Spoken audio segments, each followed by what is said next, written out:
여러분 혹시 마늘을 매일 챙겨 드시나요? 저는 어릴 때부터 마늘은 몸에 좋다고 귀에 못이 박히도록 들었는데요. 정말 신기하게도 우리나라 식탁에는 마늘이 빠지는 경우가 거의 없습니다. 고깃집에 가면 생마늘이 기본 반찬으로 나오고 김치에도 마늘이 들어가고 각종 찌개 볶음에도 빠지지 않죠. 심지어 감기에 걸렸을 때 할머니가 마늘을 빻아서 꿀에 타 먹으라고 주시던 기억도 있습니다. 그런데요, 이렇게 좋은 마늘도 먹는 방법과 함께 먹는 음식에 따라 약이 되기도 하고 독이 되기도 한다는 사실 알고 계신가요? 그냥 마늘이니까 무조건 좋다고 생각하고 드셨다면 오늘 이야기를 꼭 끝까지 들어보셔야 합니다. 왜냐하면 제가 알려드릴 마늘의 최악의 조합 3가지와 최고의 궁합 3가지는 실제로 건강 상태에 엄청난 차이를 만들 수 있기 때문입니다. 먼저 구독과 좋아요를 눌러주시고 주변 분들과도 많이 공유하셔서 건강 꼭 챙기시기 바랍니다.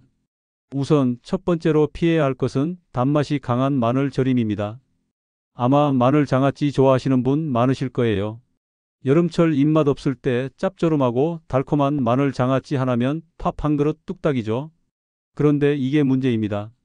마늘 장아찌를 만들 때 필수처럼 들어가는 설탕 때문인데요. 마늘의 대표 성분 알리신은 강력한 항균 작용과 항염 작용으로 세균 번식을 막고 혈관의 염증을 줄이는 데 도움을 줍니다. 그런데 설탕이 들어오면 이야기가 달라집니다. 설탕은 혈당을 급격히 올리고 인슐린을 폭발적으로 분비시키는데 이렇게 반복적으로 혈당이 출렁이면 우리 몸의 세포들이 인슐린에 둔감해져서 결국 인슐린 저항성이 생깁니다. 인슐린 저항성이 생기면 당뇨병 위험이 올라가고요. 당뇨병이 있으면 치매에 걸릴 확률도 몇 배 높아집니다. 실제로 미국 시카고 러시 대학 연구에서 당뇨병 환자가 치매 발병 위험이 정상인보다 2배 이상 높다고 보고했는데 이런 혈당 문제를 설탕이 기름을 붓는 셈입니다. 더군다나 설탕은 간에 지방을 쌓이게 만들어 비알코올성 지방간을 유발합니다. 지방간이 심해지면 간 기능이 떨어지고 전신의 염증 수치가 높아집니다. 그러면 마늘이 가진 항염 작용이 아무 소용이 없게 되는 거죠. 그래서 저는 마늘 장아찌를 드신다면 꼭 설탕 대신 다른 재료를 쓰시라고 말씀드립니다. 예를 들어 매실 원액이나 대추, 농축액 같은 천연 감미료를 쓰면 혈당 부담이 확 줄고 맛도 충분히 낼 수 있습니다. 또 발효 현미식초와 약간의 꿀을 활용해도 맛과 건강을 동시에 잡을 수 있죠. 실제로 제 지인이 당뇨 전 단계 진단을 받았는데 장아찌에 들어가는 설탕을 전부 천연 감미료로 바꾸고 난 후 공복 혈당이 3개월 만에 정상 범위로 내려갔습니다. 이렇게 작은 변화가 큰 차이를 만드는 겁니다. 두 번째로 피해야 할 조합은 마늘과 밀가루 빵입니다. 특히 마늘빵은 정말 많은 분들이 좋아하시죠. 마늘 향이 솔솔 나고 버터에 설탕까지 발라져서 겉은 바삭하고 속은 부드러운 그 맛. 그런데 건강에는 정말 안 좋은 조합입니다. 왜냐하면 빵의 주재료인 정제 밀가루는 소화 흡수가 너무 빨라서 혈당 지수가 매우 높습니다. 빵 한 조각만 먹어도 혈당이 순식간에 올라가고 이 급격한 혈당 상승은 혈관벽을 손상시키고 염증 반응을 유발합니다. 마늘의 좋은 성분이 혈관을 청소한다고 해도 이런 혈당 스파이크 앞에서는 무력해집니다. 게다가 마늘빵에는 버터의 포화지방과 설탕이 더해져서 지방간과 복부 비만 위험을 동시에 높입니다. 또 밀가루 속 글루텐이 장내에서 분해되면 중독성을 가진 펩타이드가 만들어지는데 이게 뇌의 보상 시스템을 자극해 더 먹고 싶다는 욕구를 강하게 만듭니다. 그래서 한 조각만 먹으려던 빵을 3조각, 4조각까지 먹게 되는 거죠. 실제로 제 친구 중 한 명은 아침에 마늘빵과 커피를 습관처럼 먹었는데 1년 만에 체중이 7kg 늘고 공복 혈당도 112 넘어섰습니다. 그러다 통곡물빵과 구운 마늘로 아침을 바꾼 뒤에는 체중이 줄고 혈당도 정상으로 돌아왔습니다. 이렇게 대체 식품을 잘 선택하는 것이 중요합니다. 저는 마늘빵 대신 구운 고구마에 으깬 마늘을 발라 먹는 걸 추천합니다.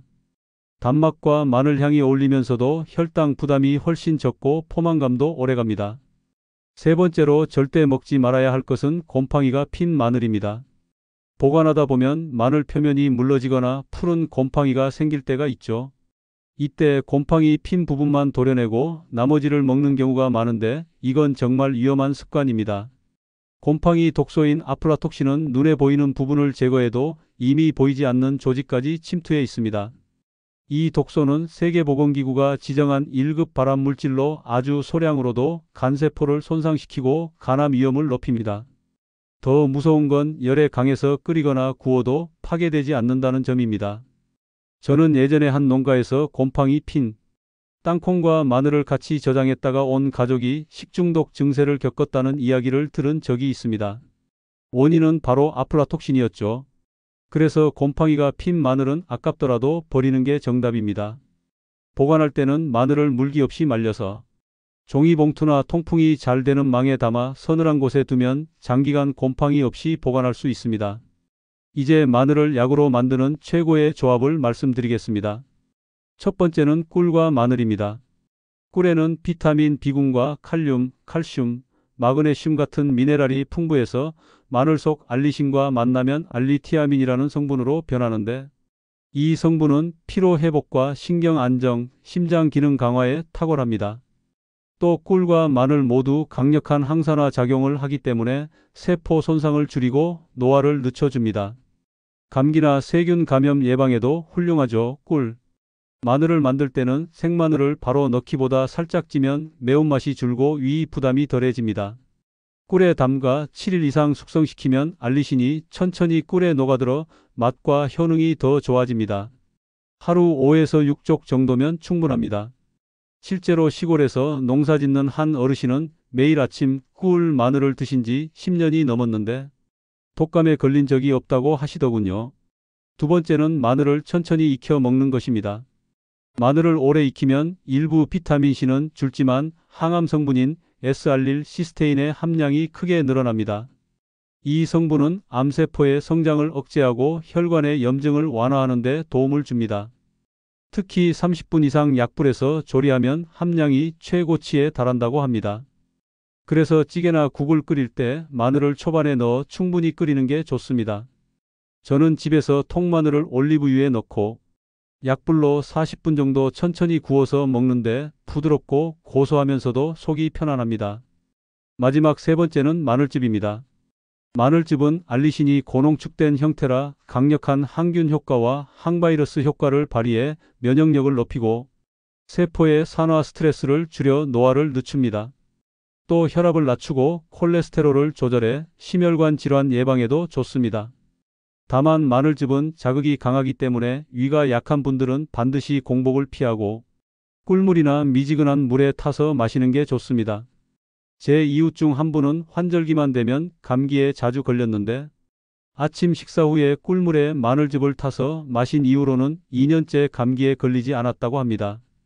이렇게 보면 마늘은 단순히 먹는다고 좋은 게 아니라 어떻게 먹느냐와 무엇과 함께 먹느냐가 정말 중요하다는 걸 알 수 있습니다. 잘못된 조합은 마늘의 좋은 성분을 무력화시키고 오히려 건강을 해칠 수 있지만 올바른 조합은 몸속 독소를 줄이고 면역과 혈관을 동시에 살릴 수 있습니다.